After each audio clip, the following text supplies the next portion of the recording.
So I, 25M, have been with Emily, 24F, for 2 years. She and I met through friends who set us up on a blind date and we got along great. We started dating soon and for a year, we've been living together as well. I'm a software developer and have a decent income, so I'm the one who contributes more to the relationship money-wise. Emily used to work in sales, but she's between jobs right now since she resigned a couple of weeks ago so she could go to business school. Her parents are going to pay for it, so I'm not worried about that, but since we're living together, I'm gonna have to take over the household expenses entirely. The only thing she can pay for is gas and groceries as of now, but not for long, according to what she told me. I was prepared to do all of that because I knew that once she was back on her feet, we would go back to splitting everything. And also I loved her and trusted her, so I didn't mind this arrangement. I had been planning to propose for a really long time because she and I were pretty much soulmates, or so I thought. And I wanted to get married to her as soon as I could. I finally bought a ring and popped the question a week ago and she said yes. We were happy for a few days and started planning for the engagement party that we were throwing, to officially announce our engagement to all our friends and family. We had the party a few days ago and that's where everything went downhill. Before I talk about what happened, let me just say that this was the first time I saw this side of hers and I didn't have a clue that Emily could be so materialistic. We'd invited all our friends and loved ones to the party and I was socializing. After about an hour, Emily dragged me away from a conversation that I was having with my parents and told me that she had something very important to discuss with me. So I followed her into the bedroom where I expected her to talk to me in person, but her entire girl gang was there. For context, Emily and her group of girlfriends have been friends since high school. There are about 6 girls, including Emily, and all of them have pretty much the same annoying personality, except her. I don't want to sound like a misogynist, but Emily really isn't anything like her friends and I don't even know how she fell into that group in the first place. The rest of the girls are spoiled, bratty, and really rich. Emily's parents were never rich, they were comfortable but not as rich as her friends' parents. But she didn't seem to mind, and from the looks of it, neither did her friends. So it was all cool between them, I suppose. I wasn't aware of the dynamics until recently. Anyway, I was pretty intimidated when I saw them all sitting in the room and I was already feeling quite uneasy when Emily started telling me that they had been talking and they wanted to go on a bachelorette trip before she got married. I breathed a sigh of relief and told her that I didn't have a problem with that. She was free to do whatever she wanted because even my friends and I would probably have a bachelor party before I got married. Nothing too crazy, obviously. But it was only fair to let her have her fun with her friends too, before we got hitched. But apparently, that wasn't it. After I said that I was okay with the bachelorette party, she told me that it was great because she wanted me to sponsor it. Not just for her but for all of our friends. They wanted to go to an exotic beach location for about a week, live in a fancy hotel, and just go crazy. But since she was unemployed right now, she couldn't exactly afford it without completely blowing through her savings. And she couldn't ask her parents to fund that for her either because they were already paying for her to go to business school and she didn't want to trouble them too much. So she asked me to pay for it and told me that she would return the money as soon as she got a job. All her friends were looking at me and I felt uncomfortable because I felt like she had put me on the spot by asking me to sponsor her bachelorette trip in front of her friends. I did the math in my head, even though I didn't need to because I already knew that it would be an insanely expensive affair. And that there was no way that I would be able to afford it without digging into my savings. I really didn't want to do that because I didn't think that it was worth it to spend so much money on a trip that I wasn't even going to be on. Even if they invited me to tag along, I don't think I would be willing to pay for all of it. I wasn't being stingy, but I was just thinking about the future and that sort of money could really come into handy in emergencies, or maybe just in general. And even though it was uncomfortable, I had to decline and I told her that I wasn't willing to cover the expenses of their trip. Another reason for this was that it could be a really long time before she saved up enough to pay me back. And I didn't want to get into it because it would be complicated and unnecessary for us to get into such a weird monetary arrangement, just before we were about to get married. As soon as I declined, she and her friends started looking at me all weirdly and asked me why she couldn't go on that trip. So I clarified and I told her that she was free to go on the trip as long as she found a different way to pay for it. But I wouldn't be comfortable spending so much money on a bachelorette trip. So then she reiterated that she was going to pay me back eventually, but I told her that it doesn't matter because until she paid me back, I would still be out a huge amount of money. Since she wanted me to sponsor the trip for all her friends, not just her. And that would be a crazy amount of money, which I wasn't ready to spend. So unless she was able to pay for it herself, she could call it off. After saying that, I left the room because I wasn't really comfortable discussing money with her friends sitting by. I thought that she would drop it after I left the room because there were a lot of guests in the house at the time. But she didn't, and she followed me into the living room while still talking about the trip. She was being extremely stubborn and kept saying that she was going to pay me back, but she just needed me to do this for her once and have her back here. She even said that she and her friends had been planning for this for years and she wanted this to happen. Because she was about to be the first girl in the group to get married and this was supposed to be special for all of them. So I told her that this was supposed to be special for us as well, and if I decided to sponsor the trip for all of them, then I would probably be broke by the time of the wedding and we would have to get married in the courthouse. That wasn't entirely true because my parents were going to cover some of the expenses of the wedding. But she didn't have to know that, and I'd still have to bear the cost of whatever my parents didn't pay for. I just wanted her to stop talking about the trip because it was just an absurd idea and it didn't make any sense to me. She kept arguing with me in hushed tones and none of my arguments seemed to deter her. We were trying to keep it quiet so nobody would be able to overhear us, but both of us were getting agitated and our guests were taking note of that. After some time, I told her that we could put this argument on hold and talk about this once the party was over. But she lost it then and started throwing a full-blown temper tantrum in the middle of the party. She screamed at me and told me that I was being selfish and it was just a trip that I needed to pay for. She said that I earned enough money to be able to afford it and the only reason that I wasn't agreeing to pay for it was because I was too selfish. She started having a meltdown and told me that she and her friends had always wanted a wonderful bachelorette trip before they got married and went their separate ways, but I was ruining that dream for her by being self-centered and incredibly stingy. By then, I was feeling really upset, so I yelled right back at her and brought up how I had been the one supporting the both of us for the past year because I knew that she couldn't afford to contribute to the expenses on her salary as much as I did. And now when she was about to go to business school, I was ready to take on the entire responsibility of all the household expenses, just so she could have what she wanted. And even after that, if she thought that I was selfish, then maybe she shouldn't even be with me because I didn't want to be with her anymore after what she just said. She started crying and then ran out of the house, and soon after, all the guests started leaving. Her parents apologized to me for her behavior before they left, but the damage was already done. I didn't sleep a wink that night because I kept expecting Emily to call me or text me or something, but she didn't do any of those things. Only the next day did I hear about her, but it wasn't from her. Her parents were the ones who called me and told me to talk to her and bring her back home. They said that there was some strange power dynamic between her and her friends where she was constantly just trying to fit in with them. They did have incidents like this before as well when she was in school, but they figured that she would grow out of it eventually and stop trying to be something that she isn't. Clearly, that hasn't happened, and just because her friends are rich and they had made some stupid plans when they were younger, she felt the need to show them that her life was just as fabulous as theirs and she could totally take them on an all-expenses-paid trip. Her parents told me that her friends could probably afford to sponsor a bachelorette trip for all 6 of them because their parents had the kind of money that allowed them to do so, but Emily didn't, and neither did any of us.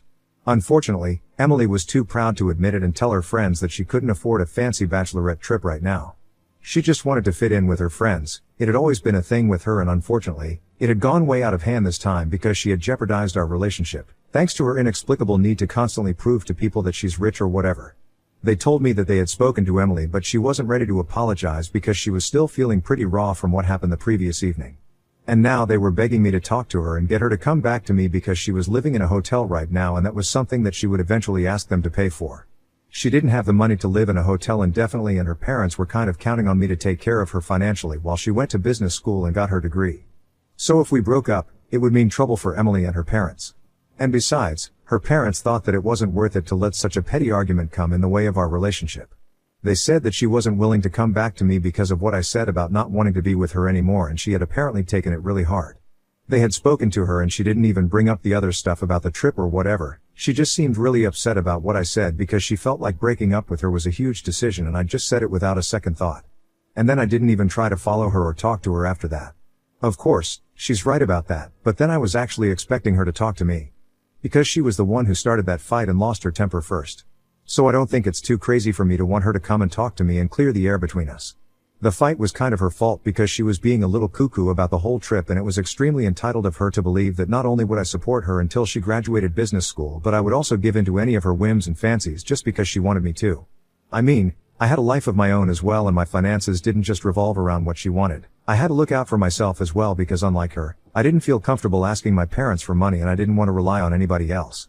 I do want to make things work with her because apart from what happened, Emily has been the best partner I've ever had, and I really want to be with her.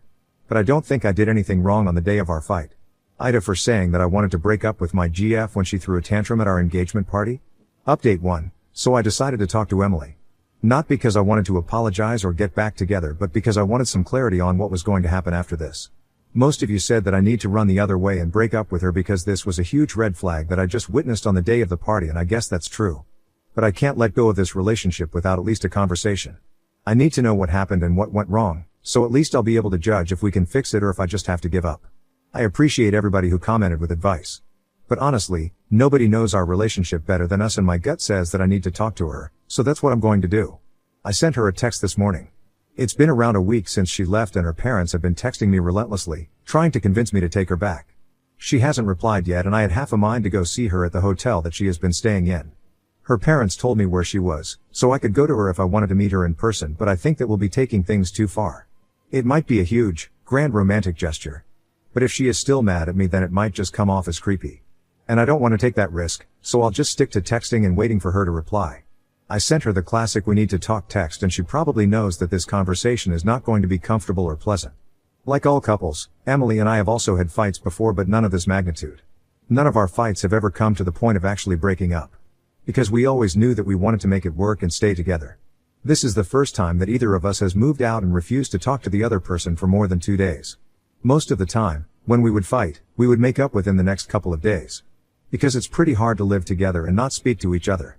However, after she left, she didn't try to contact me even once, so I had to be the one to break the ice. I guess the reason that I'm rambling is because I'm nervous about what's going to happen next.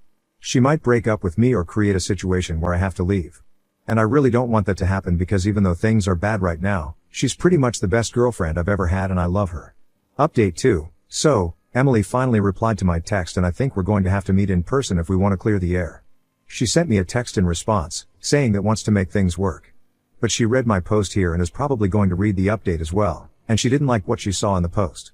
By that, she meant that she didn't like the side of hers that came through in the post, and she took full responsibility for it. I didn't think that was going to happen, but it's nice that she accepted her mistake. She told me in the text that she didn't want to discuss this on the phone, but believed that it would be more appropriate for us to meet in person. So that's what we're going to do. We're going to meet for lunch tomorrow. She said that she was going to drive down to my workplace and we can go to a restaurant nearby, so I can get back to work as soon as I can, which was really thoughtful of her and I do appreciate it. But I still don't know if we're going to work things out and stay together or just break up now. She didn't sound too happy in the texts, so I don't know what to expect. Her parents have also stopped trying to reach out to me, and I don't think that's a good sign, because I'm pretty sure that it means that they have given up, and if they have given up, it means that they don't want us to get back together, or maybe they just don't care enough about it. Either way, even if we do break up, I think it's better for us to at least meet one last time, talk things through, and then part ways. Instead of letting that fight at the party be our last conversation. I think we deserve a better ending. And most of you in this subreddit believe that things should be over between us because her behavior was inexcusable. And I do agree with it. What she did at the party was ridiculously stupid. But at the same time, I don't want to let go, and I would honestly want to work things out and then get married. It sounds stupid, but I know her and I know that except for the influence of her vapid and stupid friends, she's a really nice person. It's just that she wanted to fit in with the wrong crowd, and that's what made her act out that way. It was the first time that it happened, and I don't think that she would have screamed at me that way, had it not been for her friends who put stupid ideas into her head, instead of convincing her to do the right thing. And it was kind of own fault too, for listening to them instead of thinking with her own head. So yes, despite everything that happened, I think that we should stay together. We can get couples counseling if it's required, but actively try to sort out the situation, instead of just giving up on it. I don't believe in quitting relationships, and I don't know if that's a good or a bad thing, but I really want to make it work. Update 3. We met today and unfortunately, it's over. I don't know what I was expecting or why I thought anything apart from this was going to happen. I was a fool to believe that we could work this out and still stay together, honestly. She returned the ring and told me that she would come back in a couple of days to grab some of the stuff that she left behind. That's a bit of an understatement, because she pretty much left everything behind. I didn't ask where she was going to live now. I'm sure that she has friends and other people who are going to be helping her out. It just sucks that we're not going to be together anymore, and I'm not going to wake up to see her face every single day. I don't like quitting relationships, and this was, by far, my best relationship, so I'm devastated that it's coming to an end. The conversation that we had wasn't an easy one. She told me that she read my first post here but didn't go through the updates because she already knew what was happening. More importantly, she couldn't bring herself to read those because reading the original post was hard enough, knowing that this was about her. She said that reading that post and learning how I felt about the situation was very difficult for her because it opened her eyes and made her accept some really difficult truth bombs, that she wasn't doing anything worthwhile with her life and just floating by. She said that she didn't want to rely on me or her parents anymore and actually make something of herself first. She also told me that she appreciated everything that I had done for her and was ready to do for her in the future. It would be weird to thank me, but she really wanted to, and I didn't know how to react to that, so I just smiled. In hindsight, I probably should have said something. Also, as it turns out, her friends aren't as rapid and mean as I thought they would be. Because after the party they were the ones who told her that she needed to apologize to me and make it right if she wanted to make this relationship work. They told her that she was out of line for whatever she said and even addressed the financial disparity between her family and theirs. They told her that they wouldn't judge her if she didn't do the same things and were even willing to cover for her and stuff, but she needed to stop letting it become an ego thing and going out of her way to fit in, especially at her age. I must say, I wasn't expecting that her friends would pick up on her issues and actually talk to her about it, but I'm happy that they did, and I guess I was wrong about them. Anyway, the bottom line is that the relationship is over. But at least we ended on good terms. We hugged goodbye before we parted ways. I didn't cry when we were together, but as soon as I was back in the office, I had to excuse myself and visit the restroom so I could let my feelings out. I don't know if we're ever going to get back together. But if we do, I hope it's soon, and I hope that when we do, we make it worth that time.